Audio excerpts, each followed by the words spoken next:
President Erdogan, is expected to make a statement in the coming hours. We'll be following that and seeing exactly what he has to say. And you're looking at now is actually an image of protesters who are clashing with the military on the streets in Turkey. I want to bring in now former ambassador to NATO, Nick Burns. He was ambassador from 2001 to 2005. Ambassador Burns, I want to ask you, the president came out today, President Obama, saying that all parties in Turkey should support democratically elected government and show restraint. Was that the right course for President Obama to take with Turkey today? I think it was. I think it was a very powerful point by President Obama, just at the right time, in the middle of this coup, when it was unclear whether the military was divided, which way the situation was going to go. And you saw that Chancellor Merkel of Germany and the NATO Secretary General Jens Stoltenberg followed President Obama with nearly identical statements, support for the democratically elected civilian government. Those three statements, particularly President Obama's statement, because he has great standing in Turkey among the population, could have an impact on whether the military, which is divided, will swing back in support of President Erdogan or not. I think it was well-timed, courageous, bold step by the White House. So you're saying that President Obama has really a good reputation in Turkey and has some clout with the people on the ground in Turkey? President Obama is highly respected throughout Europe and also in Turkey for the way he's conducted himself in office over the last 8 years. He has a lot of authority overseas. He's also the American president, and we're still the dominant power in the NATO alliance. And so what we say matters. It doesn't mean that people always agree with us.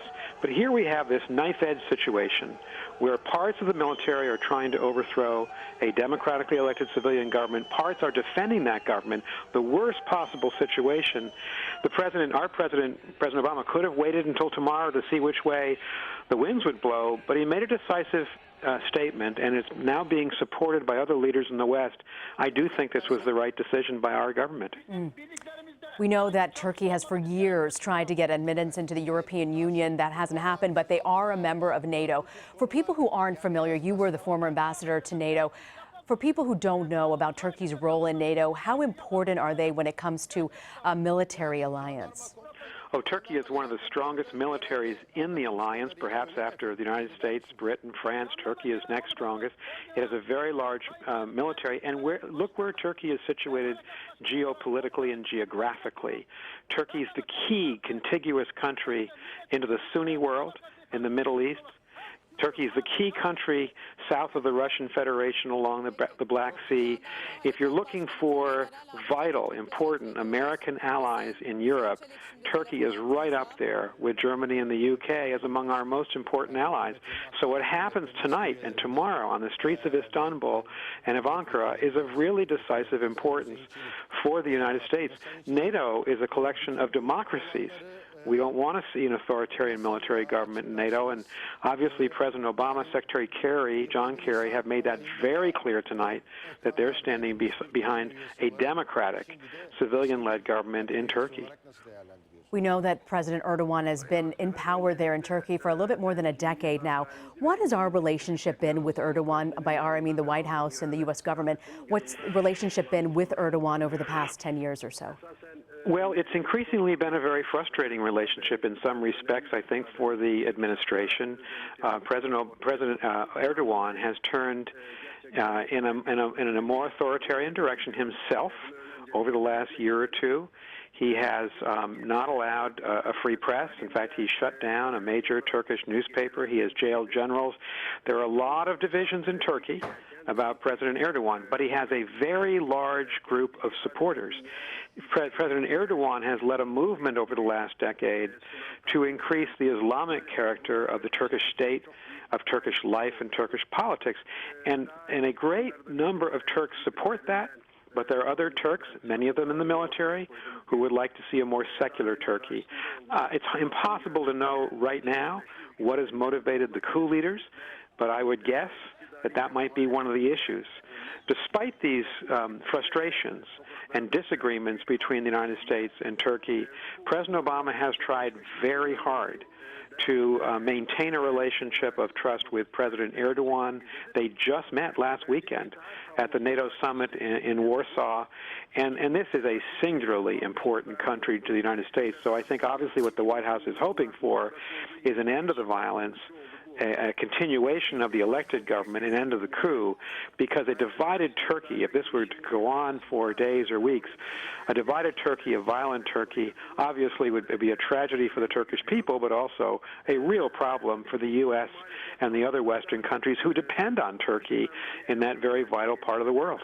Ambassador Burns, what are the rules when a NATO member state like this falls apart? Well, the NATO alliance is, as I said, is a group of democratic countries. There have been 4 coups in Turkey since 1960. There have been authoritarian governments in Portugal and Spain and in Greece over the past 40, 50 years.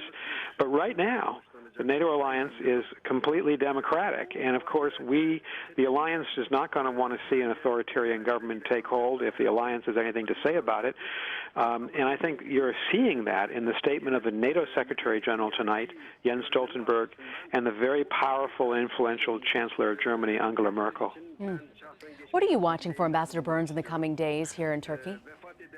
Well, I think the key thing to look for in the next few hours is whether the Turkish military can begin to unify, because clearly they're divided.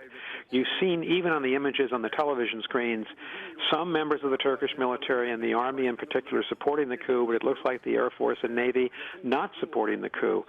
If those coup leaders become increasingly isolated, and if certain pro-government parts of the military can take back key locations, I think that's going to be the most important indicator of whether or not this coup succeeds. President Erdogan is going to make a statement very soon whether he can continue to rally people to go into the streets as they are in Istanbul and Ankara. That's another important indication, because we've seen in the past in the Soviet Union, in the Russian Federation, in other countries, coups often fail, especially here in a democratic society, because the people won't allow them to succeed. And we're seeing very dramatic images right now of the Turkish people in the streets defending their democracy. You're absolutely right. We are standing by waiting for the president of Turkey to make a statement. We're told he'll probably make a statement in the coming hours. The Turkish prime minister pretty much putting down any sort of speculation that the folks behind this coup have taken over, saying that the coup is effectively over. Ambassador Burns, do you believe that to be the case? It's impossible to know. I'm here in California just watching these television images. Impossible to know. Clearly the coup had some success at the beginning, several hours ago. Clearly now it looks like the Turkish government is beginning to reassert control, but it might be still this knife-edge situation. It might be hard to know which way it's going to go. I think the people appear to be having an impact. They're in the streets. They appear to be supporting the government of Turkey. You see these images on the television screens. I think that might be the most decisive indication of whether or not the coup is going to succeed or fail. The presence of people defending their democracy in the streets of these major cities of Turkey. You mentioned that just the last weekend, President Obama met with President Erdogan.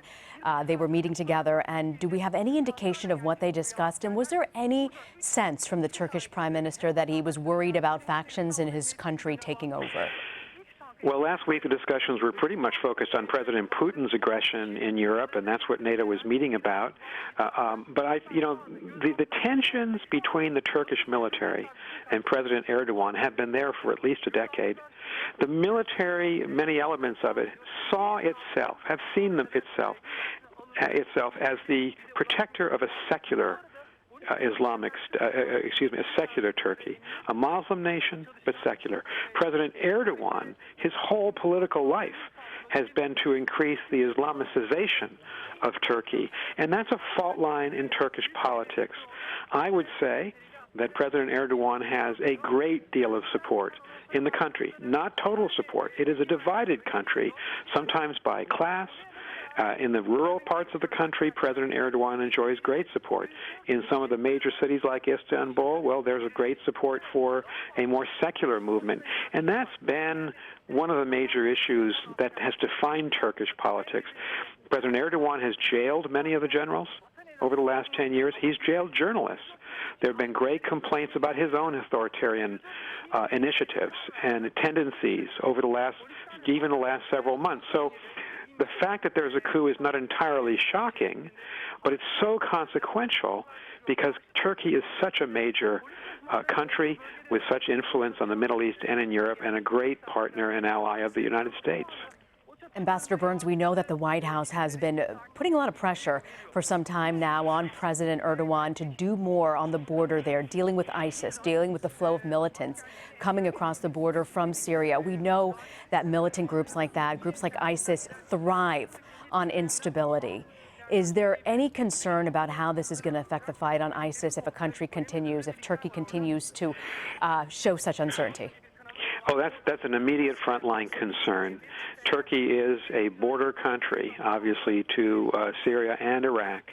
The Turkish border has been a border that in the past several years, a lot of fighters for the Islamic State have crossed from Turkey into Syria to fight for the Islamic State. There's been tremendous pressure by the United States and Germany and other countries to have President Erdogan shut down that border.